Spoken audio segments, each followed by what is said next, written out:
Before I begin this video, I'd like to thank everyone for supporting my channel. I've recently just reached 250 subscribers, and I'd like to thank everyone for supporting this channel. And without further ado, here's the video. One of the most controversial points in history was the atomic bombings of Hiroshima and Nagasaki, where the United States dropped the atomic bombs on the Japanese cities in order to end the war.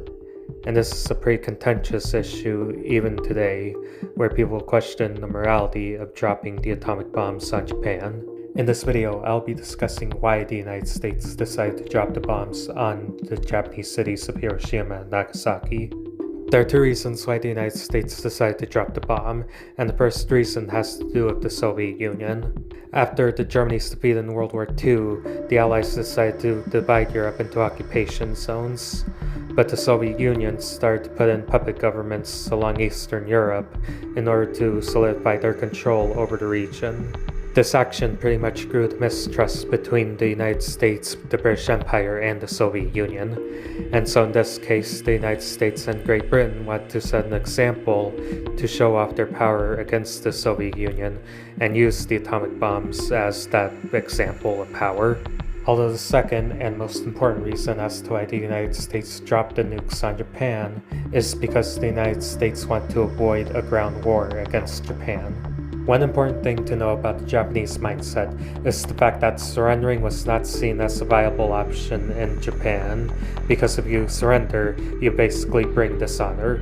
If you wanted to bring honor to Japan, you basically had to fight valiantly or die in the field of battle.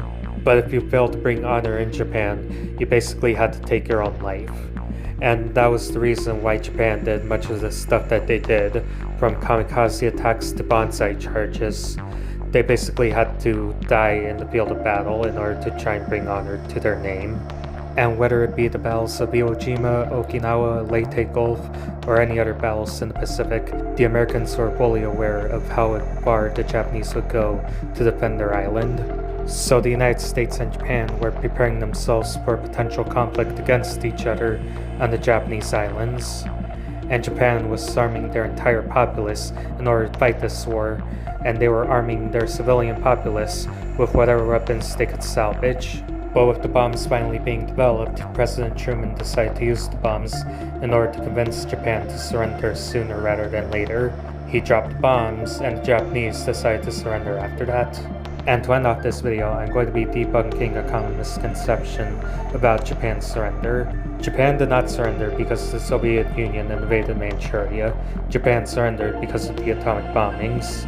And this fact is backed up by Emperor Hirohito's surrender speech. Furthermore, the enemy has begun to employ a new and cruel bomb, causing immense and indiscriminate destruction, the extent of which is beyond all estimation.